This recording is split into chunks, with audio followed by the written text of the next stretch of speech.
આમ આદમી પાર્ટીના ધારાસભ્ય ચેતર વસાવાએ ગુજરાત પેટર્ન યોજનામાં કૌભાંડ અને ગેરરીતિ મુદ્દે મુખ્યમંત્રીને પત્ર લખ્યો છે.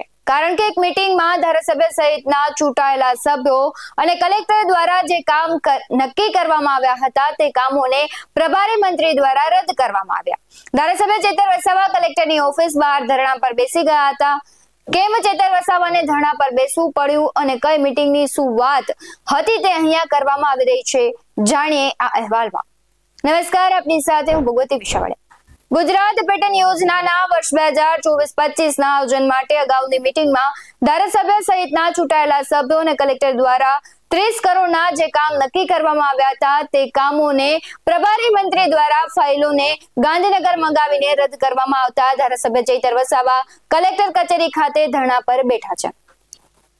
આ જ મુદ્દા પર આમ આદમી પાર્ટીના ડેડિયાપાડાના ધારાસભ્ય ચેતર વસાવાએ ભૂપેન્દ્ર પટેલને ગુજરાત પેટર્ન યોજના વર્ષ 2024-25 ના આયોજન અને નર્મદા પ્રભારી મંત્રી દ્વારા ગેરરીતિ કરવા બાબતે પત્ર પણ લખ્યો હતો. આ પત્રમાં ચેતર વસાવાએ લખ્યું છે કે ગુજરાત પેટર્ન યોજના વર્ષ 2024-25 નર્મદાના આયોજન અંગેની નર્મદા જિલ્લા આદિજાતિ વિકાસ મંડળની બેઠક આદિજાતિ વિકાસ મંડળના જિલ્લા અધ્યક્ષ ભીખુસિંહ ચતુરસિંહ પરમાર અને નર્મદા જિલ્લા પ્રભારી મંત્રીના અધ્યક્ષ સ્થાને 12મી ડિસેમ્બર 2024 ના રોજ નર્મદા ખાતે મળી હતી. ગુજરાત પેટર્ન યોજના એટલે કે નાણાકીય વર્ષ 2024-25માં નર્મદા જિલ્લાના લોકોની સુખાકારી માટે 3068 લાખની જોગવાઈ કરવામાં આવી. આ યોજનાના સદર સરકારના તારીખ 8મી મે 2012 અને તેને આનુષંગિક તારીખ 10 ઓક્ટોબર 2024 ના રોજ ઠરાવોની જોગવાઈ અનુસાર આ યોજનાના અમલ હેતુસર નર્મદા જિલ્લાની તાલુકા કક્ષાએ તાલુકા આદિજાતિ વિકાસ સમિતિ મળી હતી, જેમાં નિયુક્ત સભ્યો સર્વસંમતિથી મર્યાદામાં આવરી સંબંધિત અમલીકરણ અધિકારીઓને રજૂ કરવામાં આવ્યું હતું અને જિલ્લા આદિજાતિ વિકાસ મંડળની બેઠકમાં બહાલી અર્થે રજૂ કરી ચર્ચાઓને અંતે સત્ય સમિતિથી મંજૂરીની આગળની કાર્યવાહીઓ હાથ ધરવા જિલ્લા આદિજાતિ વિકાસ મંડળમાં સર્વાનુમતે ઠરાવ્યું હતું. પરંતુ આ આયોજનમાં પ્રભારી મંત્રી તથા કેટલાક બહારની એજન્સીઓ આ ફાઇલો ઘરે મંગાવી પોતાની રીતે 10 કરોડથી પણ વધુ રકમનું બિનજરૂરી બારોબાર આયોજન કરી દીધું અને અમલીકરણ અધિકારીઓ પર દબાણ દરખાસ્તો તૈયાર કરાવી છે, જેની તપાસ કરાવવા માટે આયોજન ફરી જિલ્લા આદિજાતિ વિકાસ મંડળની બેઠક બોલાવવા મારી માંગ છે તેવું તેમણે કહ્યું છે. ત્યારે આ જ રીતે અંબાજીથી ઉમરગામની ટ્રાઇબલ સબ પ્લાનની તમામ ગ્રાન્ટોમાં પ્રભારી મંત્રીઓએ બહારની એજન્સીઓના ઇશારે કરોડોનો ભ્રષ્ટાચાર કરે છે તેવા આક્ષેપો તેમના દ્વારા કરવામાં આવ્યા હતા. સાંભળે શું કહી રહ્યા છે ચેતર વસાવા. પ્રોટોકોલ તને ખબર નથી? તમને તો આવો આ બાજુ.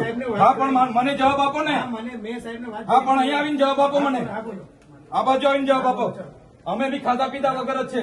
મેં સાહેબને વાત કરી તો સાહેબ ના પાડે. અરે સાહેબ ના વાત કરાવો મને. આવો ધારાસભ્ય આવ્યા છે. હા, અત્યારે ત્યાં આવીને વાત કરાવો મને.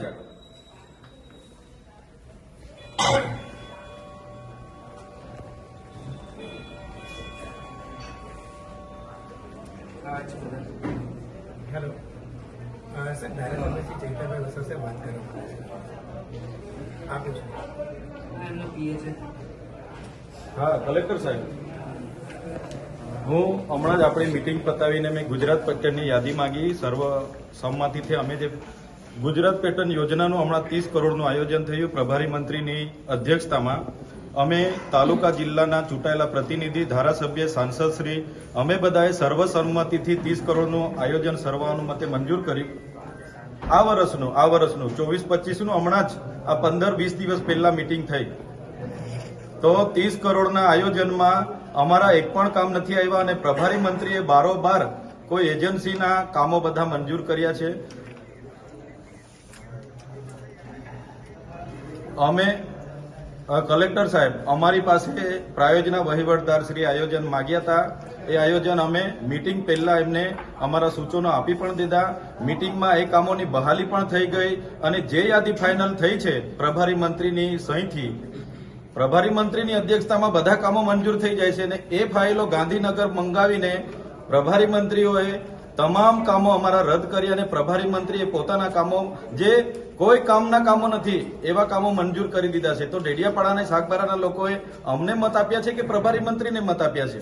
અમારા એક પણ કામો એમાં મંજૂર થઈને આવ્યા નથી.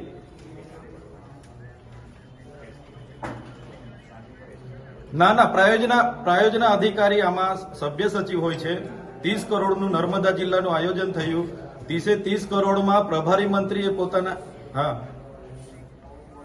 ના સાહેબ, આમાં સભ્યમાં તમે ને અમે બધા જ આવીએ છીએ ને આપણી કલેક્ટર કચેરીની કોન્ફરન્સ હોલમાં જ મીટિંગ થઈ છે અને 30 કરોડના આયોજનમાં સાહેબ 30 કરોડના આયોજનમાં બોગસ કામો જે રિનોવેશન અપગ્રેડેશનમાં 55 લાખના કામો મૂકીને પ્રભારી મંત્રીએ મંજૂર કર્યા છે.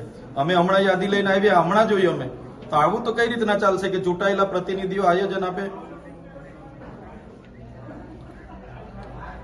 વાંધો નહીં સાહેબ, તમારા દરવાજા પર હું બેઠું છું ધરણા પર. આની ચર્ચા કરી લો પ્રભારી મંત્રી અને તમારા સભ્ય સચિવ સાથે, પછી મને જણાવો એટલે હું પછી 2 દિવસ બેસવું પડે, 3 દિવસ બેસવું પડે, હું અહીંયા બેસું છું. Okay sir. પ્રભારી મંત્રી અને કેટલીક બહારની એજન્સીઓએ ફાઇલો ઘરે મંગાવીને પોતાની રીતે 10 કરોડથી પણ વધુ રકમનું બિનજરૂરી બારોબાર આયોજન કરી દીધું છે અને આ જ રીતે અંબાજીથી ઉમરગામની ટ્રાઇબલ સબ પ્લાનની તમામ ગ્રાન્ટોમાં પ્રભારી મંત્રીઓ બહારની એજન્સીઓના ઇશારે કરોડો રૂપિયાના ભ્રષ્ટાચાર આક્ષેપ પણ તેમના દ્વારા કરવામાં આવ્યા છે. તો સમગ્ર મામલાની તપાસ કરાવવા અને ફરી જિલ્લા આદિજાતિ વિકાસ મંડળની બેઠક બોલાવવા ચેતર વસાવાએ માંગ કરી છે. પરંતુ આ વિશે તમારું શું માનવું છે તે કમેન્ટ કરી જરૂરથી જણાવજો. આવા જ વધુ અહેવાલો સાથે ફરી મળતા રહીશું. તમે અમારી YouTube ચેનલને સબસ્ક્રાઇબ કરવાનું, અમને Facebook અને Instagram પર ફોલો કરવાનું ભૂલશો નહીં. બાકી નવી અપડેટ્સ મેળવવા માટે આપ જોતા રહો BS9 TV ન્યૂઝ. નમસ્કાર.